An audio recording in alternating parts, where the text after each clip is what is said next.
इस विधि में हम पहले अनेक से एक और फिर जो संख्या पूछी गई हो उसके लिए मान ज्ञात करते हैं। इसलिए हम प्रत्येक या प्रति का भी उपयोग करते हैं। मान लीजिए सामर्थ्य बाजार जाता है प्याज लेने। एक सब्जी वाला 100 रुपए के 6 किलो प्याज बेच रहा है और दूसरा 50 के 3.5 किलो। सामर्थ्य किस सब्जी वाले से प्याज लेगा? तो बच्चों पहला सब्जी वाला क्या मूल्य बता रहा है? 6 किलो का 100 रुपए। पहले हम एक एक विधि द्वारा 1 किलो का मूल्य ज्ञात करेंगे। 1 किलो का मूल्य ज्ञात करने के लिए हम 100 को 6 से भाग करेंगे। तो बच्चों क्या आएगा हमारे पास? यदि हम भाग करेंगे 6 कम 6 40 हुए, 6 छिके 36, 6 छिके 36, तो हमारे पास आया 16.6 रुपए या 16.67 पैसे कह सकते हैं। तो अब हम जब निकालेंगे दूसरे सब्जी वाले के लिए, वो क्या मूल्य बता रहा है? वो कह रहा है 3.5 किलो 50 रुपए के हैं। तो पहले हम 1 किलो का मूल्य ज्ञात करेंगे। 1 किलो का मूल्य होगा 50 बटे 3.5, 3.5। तो बच्चों जब आप इसका दशमलव हटाओगे तो आपके पास 10 आएगा ऊपर, 35 नीचे रहेगा, 5 के पहाड़े पे ये जाएगा। हमारे पास आया 100/7। तो इसको भाग करें, क्या आया आपके पास? 14.28 रुपए। तो कौन सा सब्जी वाला अच्छा दाम दे रहा है? तो सामर्थ्य किससे प्याज लेगा? वो दूसरे सब्जी वाले से प्याज लेगा, क्योंकि 16.66 तो बड़ा है ना 14.28 से, तो उसको वहीं से प्याज लेनी चाहिए जहां पर उसे सस्ता मिले। तो देखा बच्चों, हमने जितने किलो का दाम दिया था वहां से सिर्फ 1 किलो का निकाला। इसीलिए इसे एक एक विधि कहते हैं। हम एक मान के लिए मूल्य निकाल रहे हैं और फिर उनकी तुलना कर रहे हैं और निष्कर्ष पर जा रहे हैं। तो ये इस तरह से हम एक एक विधि लगा के अपने सवालों के जवाब निकाल सकते हैं। तो बच्चों करते हैं एक और प्रश्न। राजस्थान की जनसंख्या 570 लाख है और उत्तर प्रदेश की संख्या है 1660 लाख। राजस्थान का क्षेत्रफल 3 लाख किलोमीटर स्क्वायर है और उत्तर प्रदेश का क्षेत्रफल है 2 लाख किलोमीटर स्क्वायर। तो बच्चों आपने ज्ञात करना है इन दोनों राज्यों में प्रति किलोमीटर स्क्वायर कितने व्यक्ति हैं, और दूसरा किस राज्य की जनसंख्या कम घनी है। तो बच्चों राजस्थान की जनसंख्या दी हुई है 570 लाख, यानी कि 5 करोड़ और 70 लाख, और उत्तर प्रदेश की जनसंख्या है 1660 लाख, यानी 16 करोड़ और 60 लाख। दोनों का क्षेत्रफल भी दे रखा है। राजस्थान का है 3 लाख किलोमीटर स्क्वायर और उत्तर प्रदेश का है 2 लाख किलोमीटर स्क्वायर। जब हमें तुलना करनी है कि कौन सा राज्य ज्यादा घना है या कम घना है, तो हमें पता करना पड़ेगा कि एक क्षेत्रफल में, यानी 1 किलोमीटर स्क्वायर में कितनी जनसंख्या है। हमें पता है कि 3 लाख किलोमीटर स्क्वायर में 5 करोड़ 70 लाख है, तो 1 किलोमीटर स्क्वायर, क्योंकि एक एक विधि अपना रहे हैं, 1 किलोमीटर स्क्वायर में होगा 5 करोड़ 70 लाख बटे 3 लाख।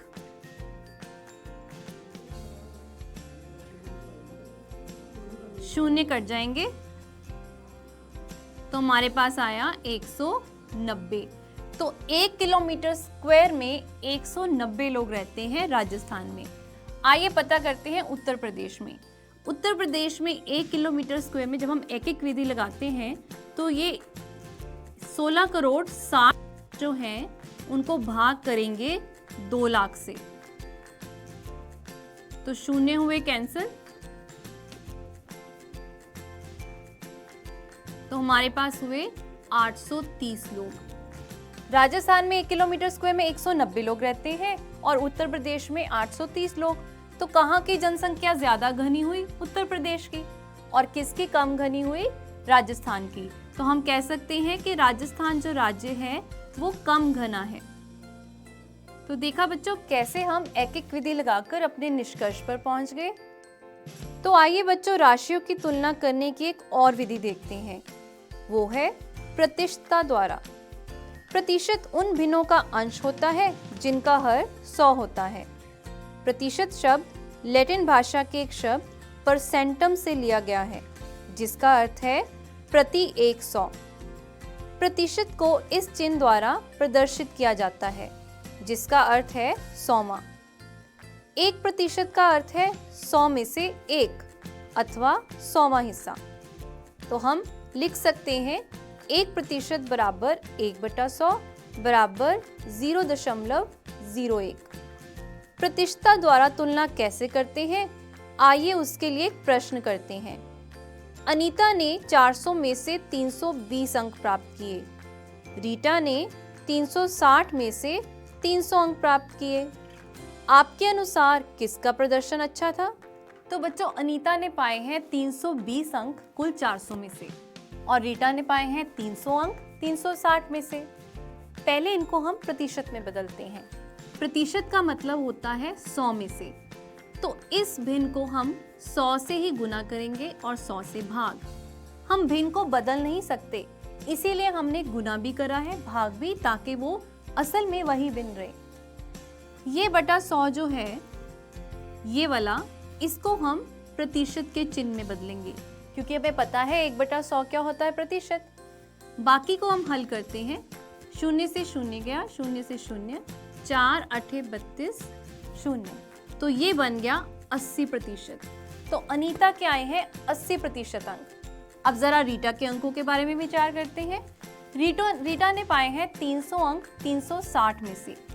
जब हम इस भिन्न को प्रतिशत में बदलेंगे, वही तरीका अपनाएंगे, 100 को गुना करेंगे और 100 से ही भाग करेंगे। ये वाला 100 प्रतिशत के चिन्ह में बदल जाएगा और इसको हम इस तरह से कैंसिल करेंगे 3 के पहाड़े में। तो हमारे पास आया 1000/12, जिसको फिर से कैंसिल कर सकते हैं। 500/6 यानी कि 250/3। ये हमारे पास आया 3 8 24, 3 3 9, 83.30%। तो बच्चों, किसके अंक अधिक हैं?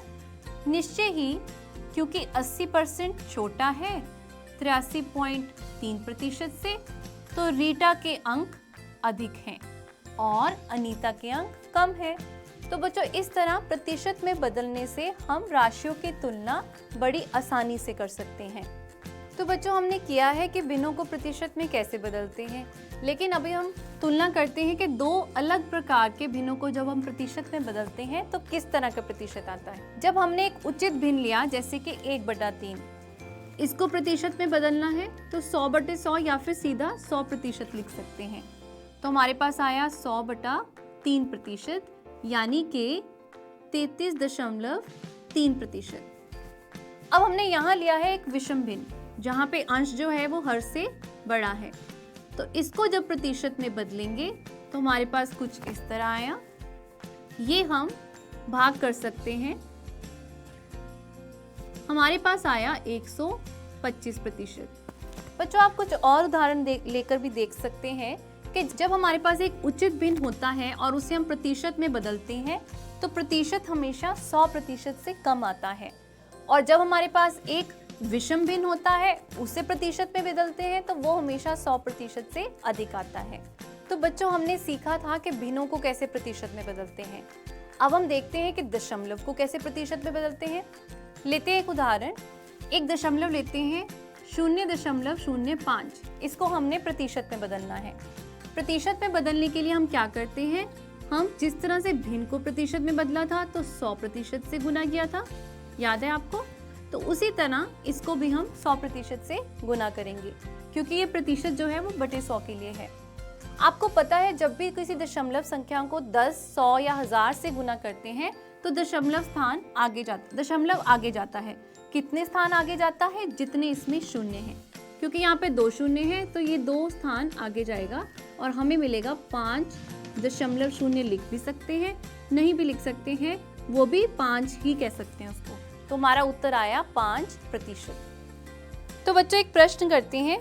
हमारे पास सेब, संतरों तथा आमों के साथ भरी एक टोकरी है। यदि उसमें 50% सेब तथा 30% संतरे हैं, तब आमों का प्रतिशत कितना है? तो बच्चों, टोकरी में सेब है 50%, संतरे हैं 30%, हमें आमों की प्रतिशतता ज्ञात करनी है। टोकरी में यही 3 फल हैं, यानी कुल मिलाकर 100% पूरा का पूरा होना चाहिए। तो हम कह सकते हैं 50% जमा 30% जमा आमों की प्रतिशतता कुल मिलाकर 100% है। तो आमों की प्रतिशतता कितनी होगी?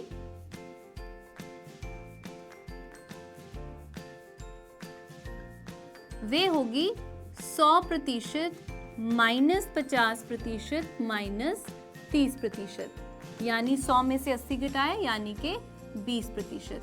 तो उस टोकरी में 20% क्या है? आम है। अनुमान के साथ मनोरंजन। प्रतिशतता एक दिए गए क्षेत्रफल के किसी भाग का अनुमान लगाने में सहायता करती है।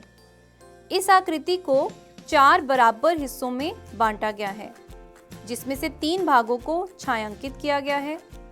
तो छायांकित भाग के लिए भिन्न हुआ 3/4 और प्रतिशत में व्यक्त करें तो 3/4 गुना 100% यानी कि 75%। तो हम कह सकते हैं कि चित्र का 75% हिस्सा छायांकित है। बच्चों, अब ये प्रश्न देखें। ये टैनग्राम है, जो कि चीन का एक बहुत प्रसिद्ध खेल है। क्या आप बता सकते हैं कि इस आकृति में कितने प्रतिशत हिस्सा छायांकित है?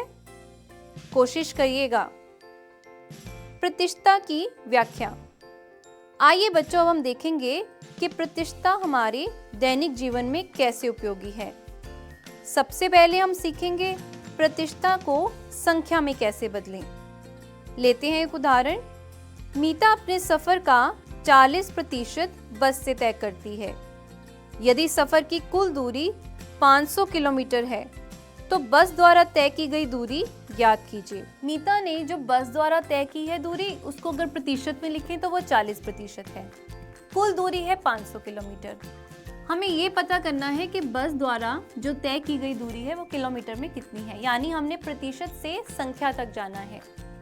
हम कह सकते हैं कि 500 किलोमीटर का 40% जो है वो होगा बस द्वारा तय की गई दूरी।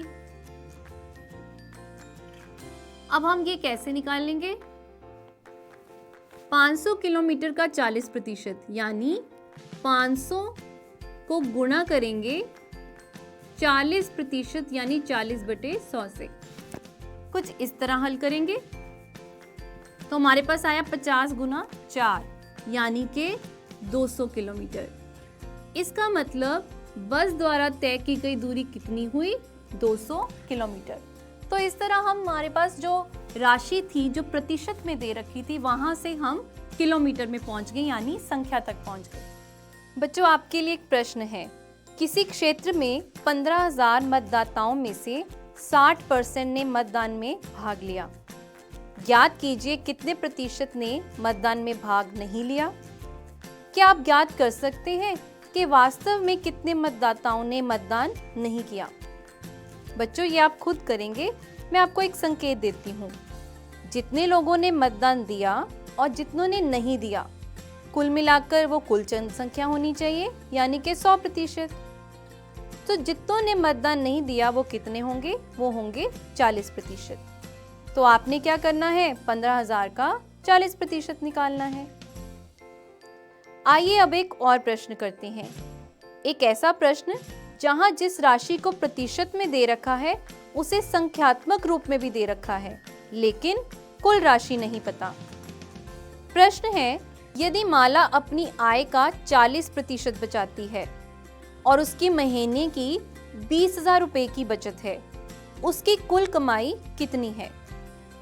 तो बचत जो है वो प्रतिशत में 40% है और संख्यात्मक रूप में 20,000 है, लेकिन कुल आय या फिर कुल कमाई नहीं पता।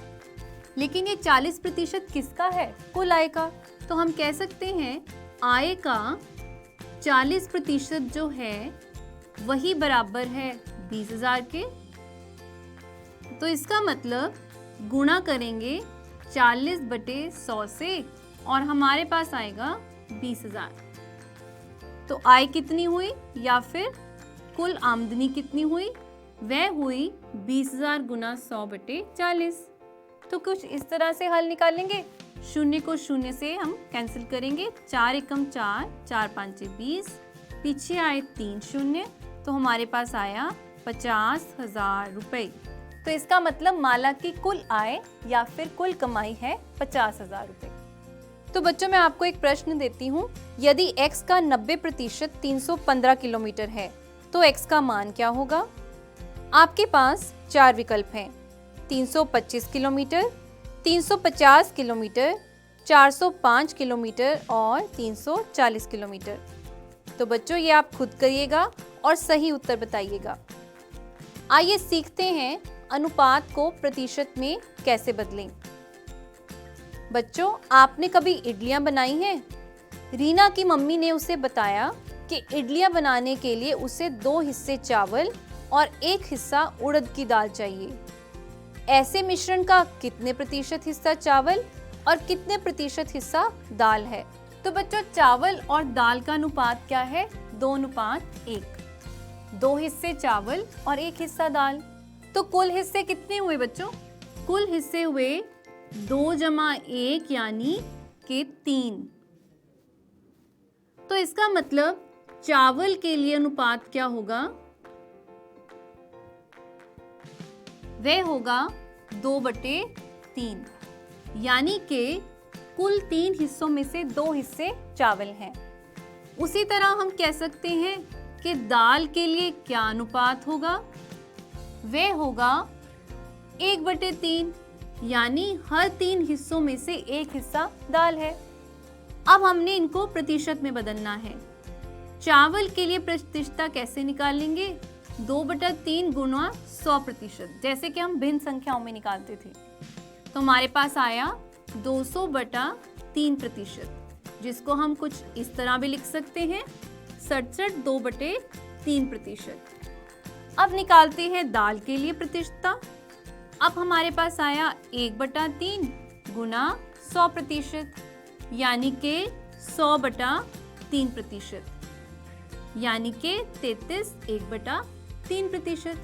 तो देखा बच्चों कैसे हम अनुपात से प्रतिशत में पहुंच गए।